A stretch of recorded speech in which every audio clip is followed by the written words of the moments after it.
तो आइए दोस्तों, अपने इस वीडियो की शुरुआत करते हैं। और जैसा कि आपको मालूम है, हम रॉबर्ट फ्रॉस्ट की जो पोयम है ब्रिजेस, उसको हम पढ़ रहे थे दोस्तों। और ब्रिजेस, जैसा कि मैंने आपको बताया था, ये बुर्ज का वृक्ष होता है दोस्तों, जो बर्फीले स्थानों पर होता है, बर्फ वाले स्थानों पर, यानी पहाड़ की चोटियों पर, ऊंचे स्थानों पर ये देखने को जनरली मिलता है। तो ये जो रॉबर्ट फर्स्ट की जो ये कविता है दोस्तों, ये पोयम जो है ये फैंसी से परिपूर्ण है दोस्तों। यानी कि इनकी जो कल्पनाएं हैं वो बीच बीच में इसमें बहुत ज्यादा डेप्थ उसमें दिखा दिया गया है। और आप इसको एक नेचर पोयम के रूप में भी जानते हैं। नेचर यानी प्रकृति के दृश्यों से भरी हुई ये कविता है। नेचर पोएम भी आप इसको कह सकते हैं। हालांकि इसमें जो इनका विम्सिकलनेस है, जो फैंसी है, वो बहुत ज्यादा इसमें दिखाया गया है दोस्तों। तो आइए चलते हैं लाइन टू लाइन एक्सप्लेनेशन की ओर। देखिए दोस्तों, उन्होंने कहा व्हेन आई सी, वो कहते हैं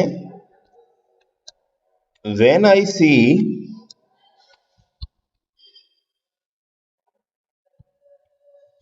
कहते हैं when I see bridges bend to left and right.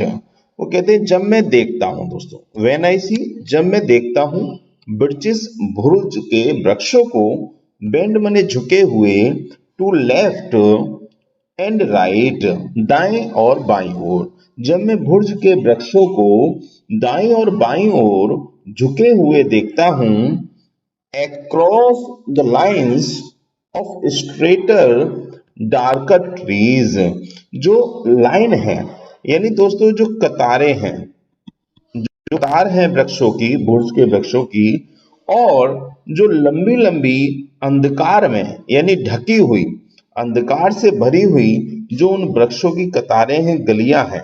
Darker trees कहा है, मतलब घिरे हुए घना जंगल जैसा, उसमें I like to think some boys have been swinging them।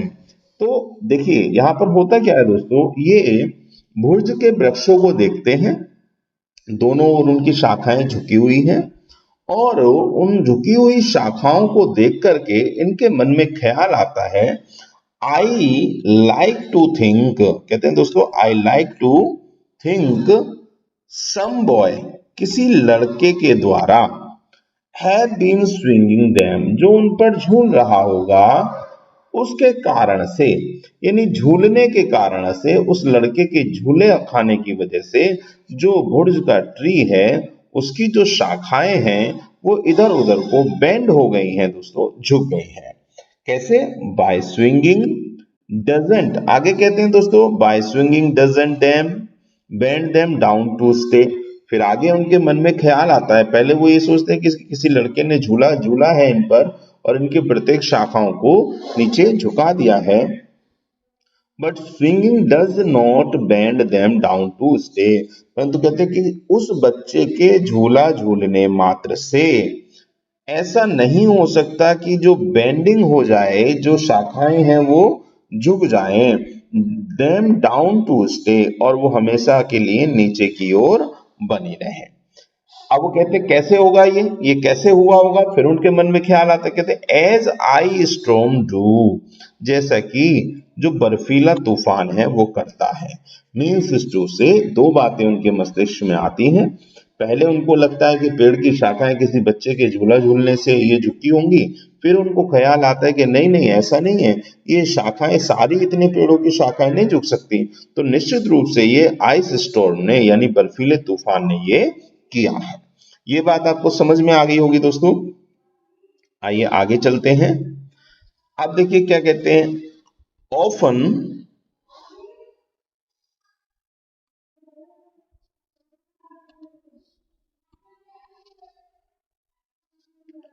Often you must have seen them, तुमने प्राय उनको देखा होगा, किनको? बर्फ के तूफानों को दोस्तों, बर्फ के तूफानों को। बर्फ के तूफान जब आते हैं दोस्तों तो तुमने अक्सर उनको देखा होगा कि जो पेड़ हैं, लोडेड, वो लोडेड हो जाते हैं, लद जाते हैं विद आइस, किससे दोस्तों, बर्फ से। अ सनी विंटर मॉर्निंग, अ सनी विंटर मॉर्निंग, सुबह में दोस्तों, जाड़ों की जो सुबह है जिसमें सुबह सूरज निकलता है, उस समय जब बर्फीले तूफान आते हैं तो अक्सर तुमने उस सुबह में उन वृक्षों को बर्फ से लदे हुए देखा होगा जब जो है बर्फीला तूफान आया है। मीन्स बर्फीले तूफान में अक्सर आपने पेड़ों को बर्फ से लदे हुए देखा होगा। आफ्टर ए रेन, वो कहते हैं एक बर्फीली बारिश के बाद, दे क्लिक, अब क्या कहते हैं दोस्तों, दे क्लिक अपॉन देमसेल्व्स। देखिए इसमें बहुत ही ज्यादा वो अपनी लाइफ से भी इसको जोड़ देंगे इस कविता को, और फिर वापस में वहीं उस पेड़ पर आ जाएंगे, वृक्ष पर आ जाएंगे, बुर्ज के वृक्ष पर। तो कहते हैं दे क्लिक अपॉन देमसेल्व्स, उनकी जो शाखाएं हैं, जो भुर्ज के वृक्ष हैं उनकी जो शाखाएं हैं दोस्तों, वो आपस में टकराती हैं। दे क्लिक अपॉन देमसेल्व्स यानी कि आपस में टकराना। बर्फ से लदी हुई टहनियां जब आपस में टकराती हैं, एज द ब्रीज राइजेस, जब जो हवा चलती है, हवा के चलने से भुर्ज के वृक्षों की वो जो टहनियां हैं दोस्तों, वो जब आपस में टकराती हैं, एंड टर्न मैनी कलर्ड, और बहुत सारे रंग बिखेरती हैं। रंग क्यों बिखेरती हैं दोस्तों, क्योंकि सूर्य की किरणें, सूर्य की किरणें, सूर्य की किरणें दोस्तों उस चमकीले बर्फ पर लगती हैं, जिसके कारण उससे बहुत सारे कलर से ओरिजिनेट होते हैं। एज द स्टिल, और वह जो हलचल हुई है, किससे, हवा के चलने से। Cracks and crazies there enamel, वो जो उनका कठोर भाग है, जो बर्फ उनकी टहनियों पर कठोर हो गई है, वो हलचल के कारण, हवा के चलने की हलचल के कारण जब नीचे गिरती है तो बहुत सारे रंग उत्पन्न करती है, और सूर्य की किरणें जब उस पर पड़ती हैं तो वो खिलखिलाता हुआ, यानी बीन्स के जैसा, किरणों के जैसा उसमें और भी रंग उत्पन्न होते हैं। सून द सन्स वार्मथ, कहते हैं आगे, जल्दी ही, बहुत जल्दी ही जो सूर्य का ताप है दोस्तों, जो सूर्य का ताप है, मेक्स देम शेड, वो उनको क्या करता है दोस्तों, क्रिस्टल जो बर्फ होती है, जो क्रिस्टल की तरह चमक रही होती है, जो अंदर से शेल की भांति होती है, मीन्स खोखली होती है, उसको वो नीचे की ओर गिरा देता है, वो सारे में बिखर जाते हैं, वो बर्फ के सुंदर सुंदर दिखने वाले जो कण हैं वो सब में फैल जाते हैं। Shattering, shattering and avalanching on the snow crust, देखिए उससे क्या होता है दोस्तों, इन दोनों ही चीजों से, हवा के चलने से और वृक्ष की टहनियों से बड़ी मात्रा में उस बर्फ के गिरने से सुंदर दृश्य भी बनते हैं। और साथ में वो कहता है कि उस बर्फ का गिरना बिल्कुल ऐसा, जिसको हम एवलांचिंग कहते हैं, बर्फीला तूफान, जब पहाड़ों से बर्फ खिसकती है दोस्तों तो उसको एवलांचिंग कहा जाता है।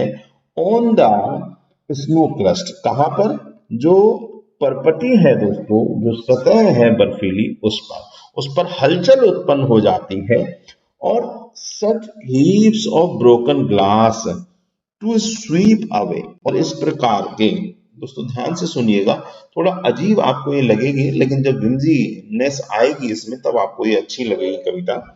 सच हीप्स, तो कहते हैं सच हीप्स ऑफ ब्रोकन ग्लास, इस तरह के जो टूटे हुए बर्फ के ढेर होते हैं दोस्तों,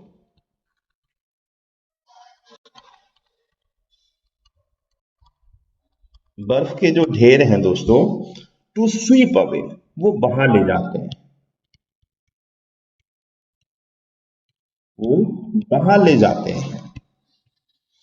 यू वुड थिंक, और आपको ऐसा लगेगा, आपको ऐसा महसूस होगा, कैसा महसूस होगा, the inner dome of heaven had fall, वो कहता है जब वो एवलांचिंग होगी हवा के चलने से, और वो जो बर्फ गिरेगी, उस बर्फ से जो बहुत बड़ा एक तूफानी रूप सा ओरिजिनेट कर लेगी, वो एवलांच के रूप में हो जाएगा, उससे आप जब उसको देखेंगे तो आपको ऐसा लगेगा जिससे हेवन, हेवन जो कि स्वर्ग है, स्वर्ग कहा गया उसको, का जो गुंबद है दोस्तों, डोम है, वो ढह गया हो। बिल्कुल आपको चोटी से जब खिसकती हुई बर्फ नजर आएगी तो आपको ऐसा लगेगा जैसे स्वर्ग का बना हुआ जो गुंबद है, आपने अक्सर गुंबद कहते हैं दोस्तों जो मंदिर जैसा गोलाकार बना देते हैं, मस्जिद पर होता है उस प्रकार का, ऐसा लगेगा कि वो भी टूटकर गिर गया है। दे आर ड्रैग्ड, अब यहां पर कहा गया दोस्तों दे आर ड्रैग्ड, उनको उनको भी ड्रैग कर लिया जाता है अपने साथ में। They are dragged to the withered bracken by the load. अब देखिए वो जो बर्फ है दोस्तों अपने साथ क्या क्या ले आती है।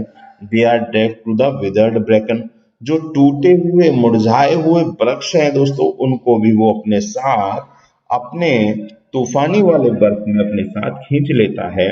बाय लोड, और वो लोड यानी लद जाते हैं, साथ में चल जाते हैं, खींच लिए जाते हैं बर्फ के द्वारा।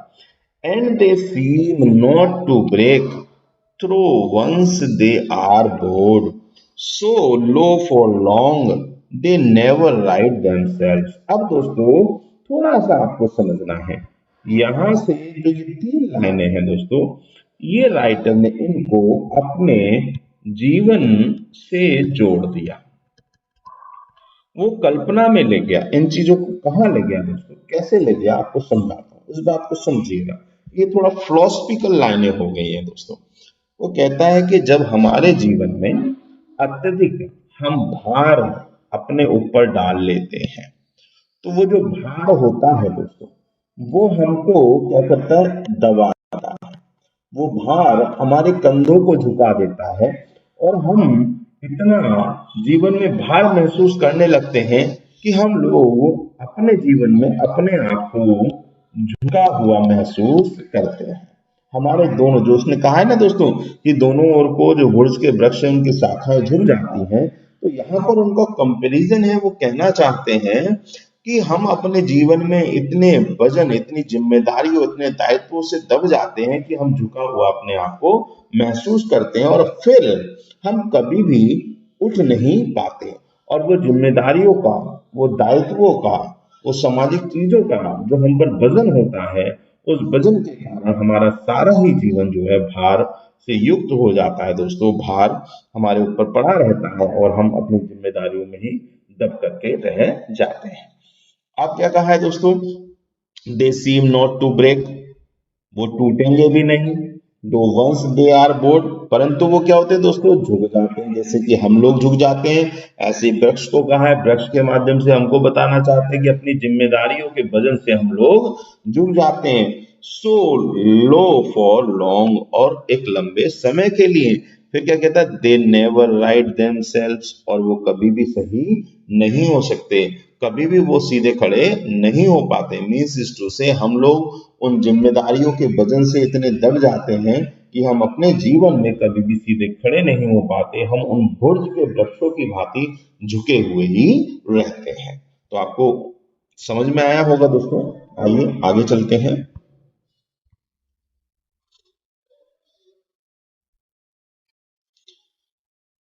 यू में सी, क्या कहा है दोस्तों, यू में सी देयर ट्रंक्स, तुम देख सकते हो उनके तने को। आर्किंग इन द वुड्स, जो झुक जाते हैं दोस्तों, कोई इस साइड में झुक गया, कोई इस साइड में झुक गया, है ना।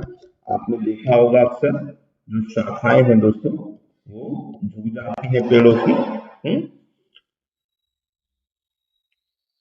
Arcing in the woods, woods आपको मालूम है जंगल, जंगल की भांति जो पेड़ हैं वो इधर उधर झुक गए और सारा जो है वो जंगल।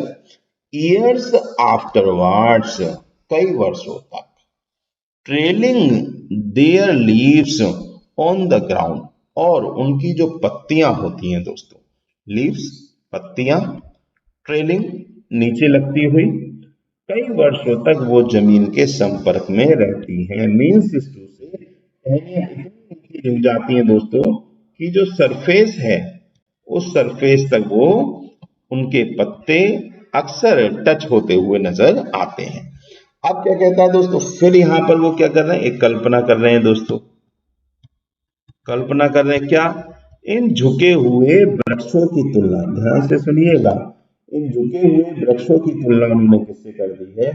वो कहते हैं कि ये एक ऐसी लड़की के समान है दोस्तों, ऐसी लड़की के समान है जिसने क्या कहा है, देखिए, like girls on heads and knees that throw their hair.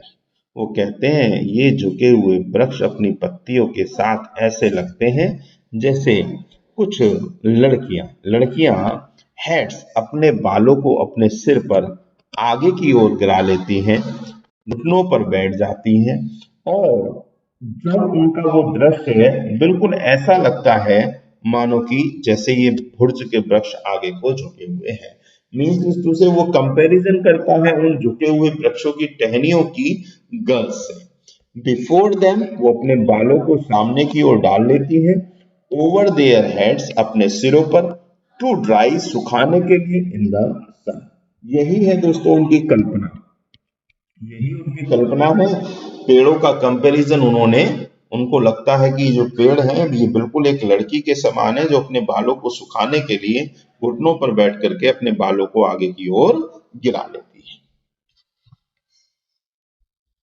आइए आगे समझते हैं दोस्तों। बट आई वॉज, क्या कहा गया दोस्तों, but I was going to say, परंतु मैं तो कुछ और कहने जा रहा था, कुछ और आपको बताना चाहता था। वेन ट्रूथ ब्रोक्स इन, जब सच्चाई की बात आती है, with all her matters of fact, अगर वास्तविकता में कहूं तो, अबाउट द आइस स्टोर्म, तो मैं तो आपको किसके बारे में बता रहा था, आइस स्टोर्म के बारे में बता रहा था। आई शुड प्रेफर, मैं कहूंगा, to have some boy bend them, और मैं तो आपसे यही कह रहा था कि किसी बच्चे ने उनको झुका दिया है, किसी लड़के ने उन पर झूला झूला और इतनी समय तक वो झूला झूलता रहा कि वो सारे टहनियां झुक गई। एज ही वेंट आउट, जब वह बाहर आता होगा, निकलता होगा, घूमने के लिए जाता होगा, and into fetch the cows, और वह अपनी गायों को जब चराने के लिए जाता होगा तो उसके पास और तो कुछ होगा नहीं, तो सोचता होगा कि चलो यार यहाँ पर कुछ खेलने के लिए कुछ है तो है नहीं, तो इन पेड़ों की जो टहनियां हैं उन पर झूला खाया जाए, और उन पर झूला झूलते झूलते वो सभी पेड़ की टहनियों को नीचे की ओर बेंड कर देता है, झुका देता है। क्या कहता है, देखो, सम बॉय कोई लड़का, टू फार कहीं दूर से, फ्रॉम टाउन शहर से, कस्बे से, टू लर्न सीखता है या खेलता है क्या, बेसबॉल। जो शहरी बच्चे होते हैं वो अक्सर बेसबॉल खेलते हैं, बाहर जाते हैं। बट यहाँ पर क्या है दोस्तों, यहाँ पर लड़का अपनी गायों को चराने के लिए आया हुआ है, और वो बेसबॉल खेलने के लिए निकला है, लेकिन वो बेसबॉल तो खेल नहीं पाएगा। कहते हैं कि whose only play was what he found himself, तो उसको बेसबॉल खेलने नहीं मिला तो उसने अपने आप में क्या पाया, उन गायों को चराते हुए दोस्तों, कि मैं अपने आप में एक गेम खेल सकता हूँ अकेले से। और वो गेम क्या है दोस्तों, समर और विंटर, गर्मियों में भी जाड़ों में भी, एंड कुड प्ले अलोन, और मैं अकेला खेलूं। तो मैं क्या खेल सकता हूँ दोस्तों, कि मैं पेड़ की टहनियों पर अकेले झूला झूल सकता हूँ। वन बाय वन, एक एक करके, ही सबड्यूड, उसने झुका दिया होगा, उसने सबड्यू कर दिया होगा दोस्तों, क्या, झुका दिया उसने।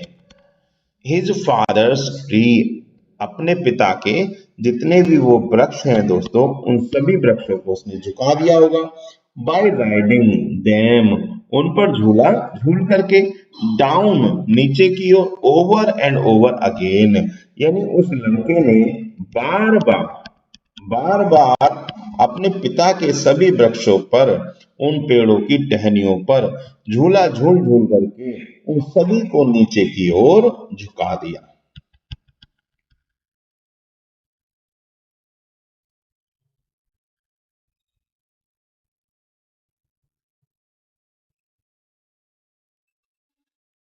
आगे है दोस्तों, अंटिल ही टुक, जब तक कि उसने न ले लिया, द स्टिफनेस, कठोरता, जब तक कि इस चीज में कठोरता नहीं आ गई, मीन्स उसको ये कार्य करते करते उसने सभी पेड़ों को झुका दिया, और कुछ समय के बाद वो उबने लगा, तब उसने इन चीजों को छोड़ दिया। आउट ऑफ देम, इन सबसे परे। And not one but hung limp, not one was left, परंतु ऐसा करने में भी उसको इतना समय लगा कि पेड़ की सभी टहनियों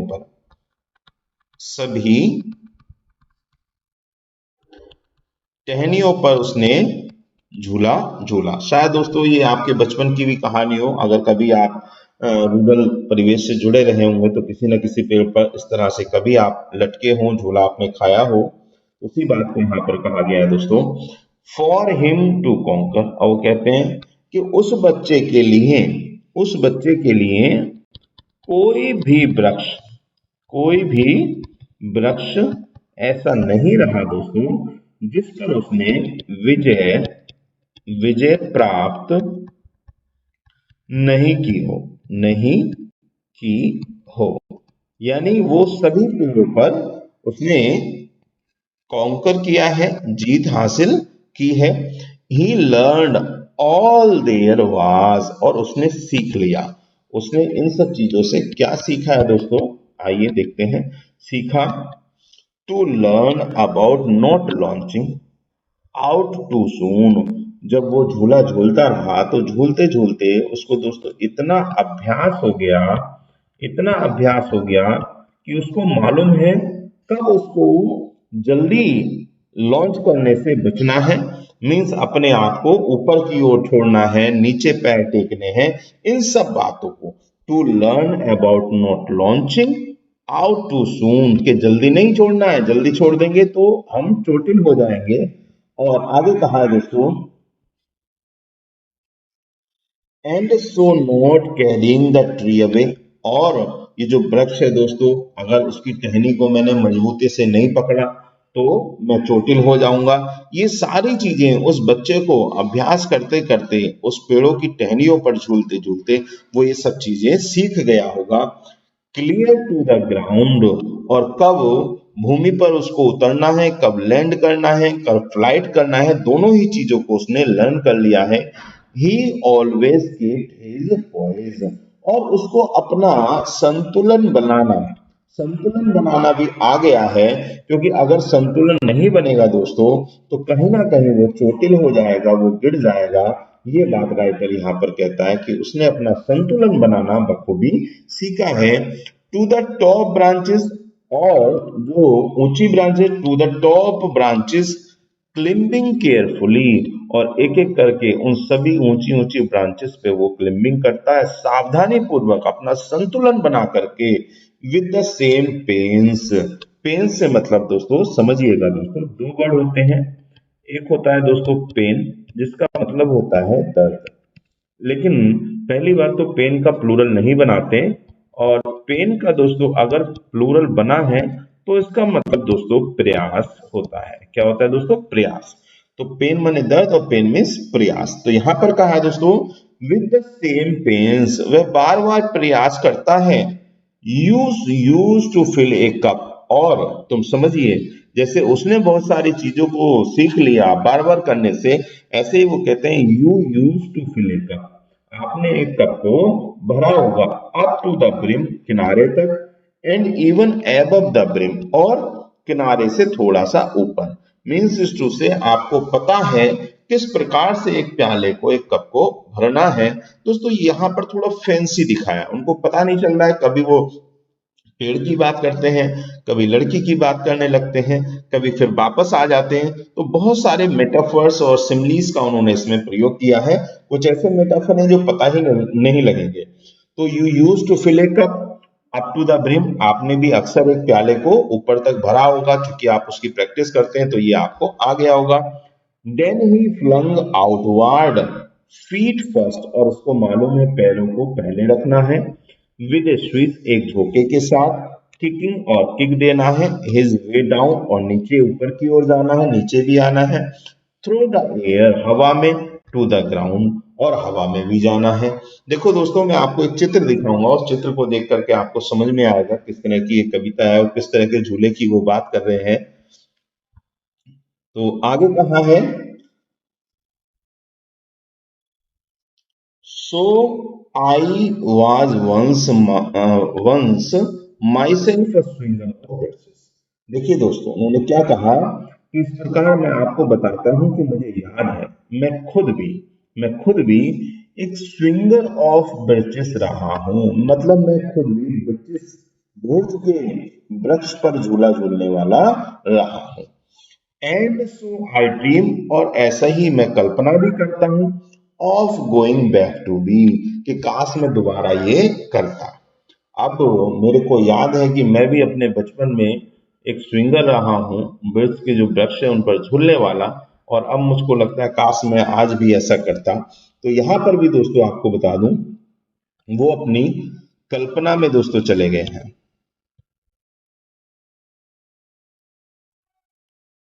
वो अपनी कल्पना में चले गए और क्या कहना चाहते हैं दोस्तों?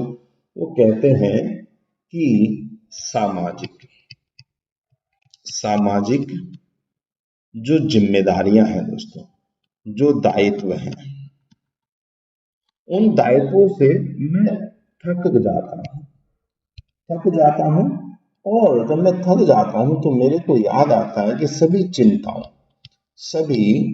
चिंताओं से मुक्त होकर के मैं उस बचपन के दिनों की भांति बचपन के दिनों की भांति एक स्विंगर बन जाऊं, एक स्विंगर यानी झूला झूलने वाला बन जाऊं, जैसा कि मैं बचपन में किया करता था। एंड सो आई ड्रीम, और उसकी मैं कल्पना भी करता हूँ। तो ये जो जिम्मेदारियां हैं, ये जो दायित्व हैं, इससे हम दबे रहते हैं, और कभी कभी हम इतने ऊब जाते हैं कि हमारा मन करता है कि इन सब चीजों को छोड़ करके दोस्तों, इन सब चीजों को छोड़ करके हम एक बच्चे की भांति अपने खेल कूद के दिनों को याद करते हुए कहते हैं कि उन्हीं दिनों की तरह मैं अब जीवन जीना चाहता हूँ। It is when I am very, वो कहता है ऐसा कब होता है, देखिए ध्यान से सुनिएगा, कब बताता है? When I am very of considerations, मैं जब उन सामाजिक दायित्वों को देखता हूँ, चिंताओं में पड़ता हूँ, चीजों को समझता हूँ।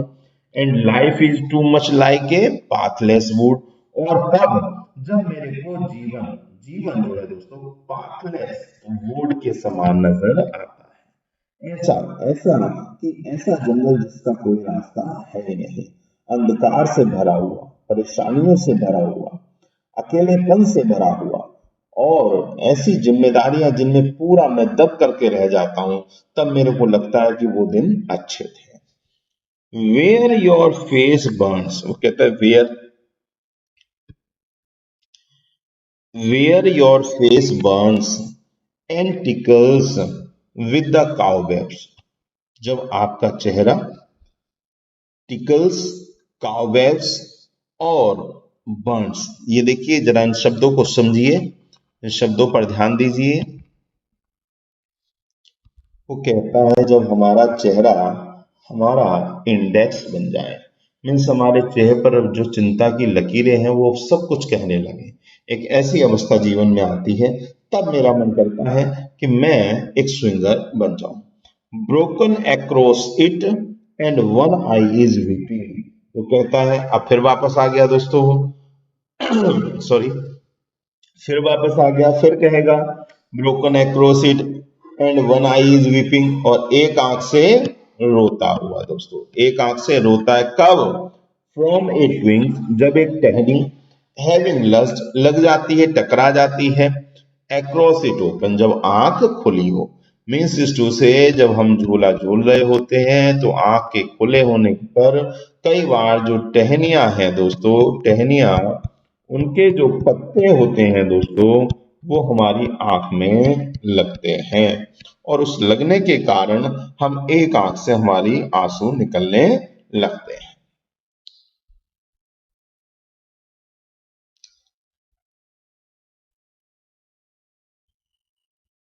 आगे कहते हैं दोस्तों, I would like to get away from earth while, और उस समय, ऐसी अवस्था में जब जीवन दुख में हो, आंखों से आंसू निकल रहे हो, परेशानियों पर लंबा समय हो, तो I would like to get away from earth, मैं अकेला मैं अकेला रहना चाहता हूँ, मैं अलोन होना चाहता हूँ दोस्तों, दूर जाना चाहता हूँ, शांत रहना चाहता हूँ, एंड देन कम बैक, और वापस आता हूँ। To it and begin again.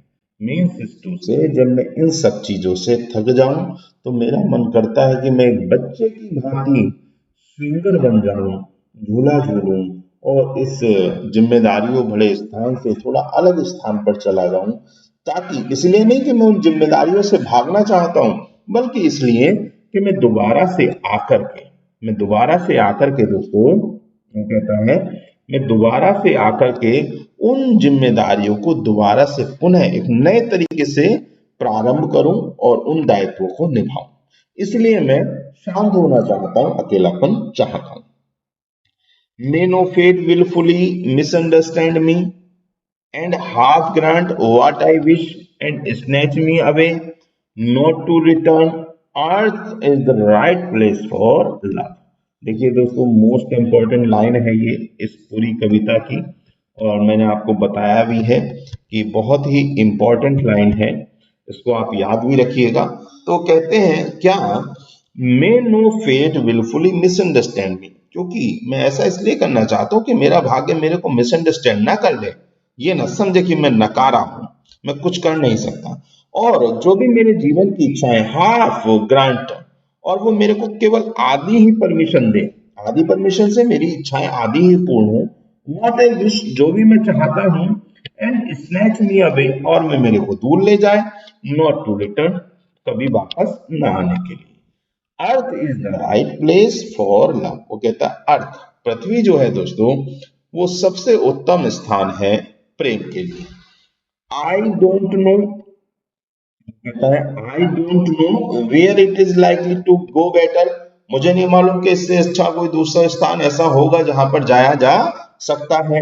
I would like to go by climbing a birch tree, मैं तो बस क्या करना चाहता हूँ, एक बिर्च ट्री पर झूलना चाहता हूँ, दूर जाना चाहता हूँ और वापस आना चाहता हूँ। जैसे कोई लड़का झूले पर झूल रहा है और टहनी पहले उसको आसमान की ओर, आगे की ओर, ऊंचाई की ओर ले जाती है और फिर वापस लाती है, उसी तरह से मैं तो जाना चाहता हूँ और वापस आना चाहता हूँ। And claim back branches up a snow white trunk, और उन सभी ब्रांचेस पे, वो जो ब्रांच है दोस्तों जिसमें वो कहता है क्लिम बैक, उनको मैं चढ़ूंगा उन शाखाओं पर, स्नो वाइट ट्रंक, जो बर्फ से लदे हुए सफेद से ट्रंक है, टुवार्ड हेवन, और जो कहाँ की ओर जाते हैं दोस्तों, टुवार्ड हेवन, हेवन की ओर, till the tree could bear no more, और जब तक ऐसा करना, जब तक कि वो पेड़ जो है दोस्तों वो वजन सहने की उसकी जो क्षमता है वो खत्म ना हो जाए। बट डिप्ड इट्स टॉप, वो कहता है but dipped its top and set me down again, और इतना इतना ऊंचाई पे कि सबसे लास्ट टहनी पर मैं जब जाऊं तो वो टहनी भी झुक करके नीचे की ओर आ जाए। That would be good both going and climbing back, coming back, और दैट वुड बी गुड, यह अच्छा होगा बोथ जाना भी और वापस आना भी। One could do worse than be a swinger of birches, वो कहते हैं कोई इससे भी ज्यादा अलग अलग कार्य कर सकता है। वन कुड डू वर्स, कुछ लोग इसको अच्छे से ले सकते हैं, कुछ लोग इसको खराब तरीके से ले सकते हैं। Than be a swinger of birches, than be, birches का एक स्विंगर बनने की तुलना में कोई लोग इससे भी अलग अलग कार्य कर सकते हैं। तो ये है दोस्तों, ये एक कॉमन पोएम है जिसमें सीधे सीधे उन्होंने कहा है कि बर्चिस का जो वृक्ष है दोस्तों, वो उनको झुका हुआ होना उसका याद दिलाता है, हमारी जिम्मेदारियों से, हमारा जो दायित्व है उनको, उनसे झुक जाना। और कहते हैं कि कई बार ऐसा होता है कि हम इतने थक जाते हैं सामाजिक जिम्मेदारियों से, तो उस समय हमारा मन करता है कि हम अकेले रहें। और वो जो अकेलापन है वो इसलिए नहीं कि मैं जिम्मेदारियों से भागना चाहता हूँ, बल्कि वो अकेलापन इसलिए कि मैं उन जिम्मेदारियों को अच्छे से निभा पाऊं। तो दोस्तों, ये एक इमेज मैं आपको दिखाना चाहता हूं, ये इमेज देखिए, और इस इमेज को आप देखेंगे तो ये आपको अच्छा लगेगा। यही है दोस्तों, मैंने आपको पहले भी दिखाई थी, तो मुझे उम्मीद है कि अब आपको ये पोएम दोस्तों समझ में आई होगी। मिलते हैं अगली कविताओं में, अगली पोएम्स के साथ, और अपना वर्क आप दोस्तों कंप्लीट करते रहिएगा। और साथ ही एक चीज आपको बता दूं, उम्मीद है कि दोस्तों जल्दी ही आपका टीजीटी का रिजल्ट आ जाए, और मुझे आशा है कि जिन लोगों ने मेहनत की थी वो निश्चित से सभी लोग इसमें सफल होंगे। तो दोस्तों मिलते हैं अगले वीडियो में, तब तक के लिए नमस्कार, थैंक यू सो मच।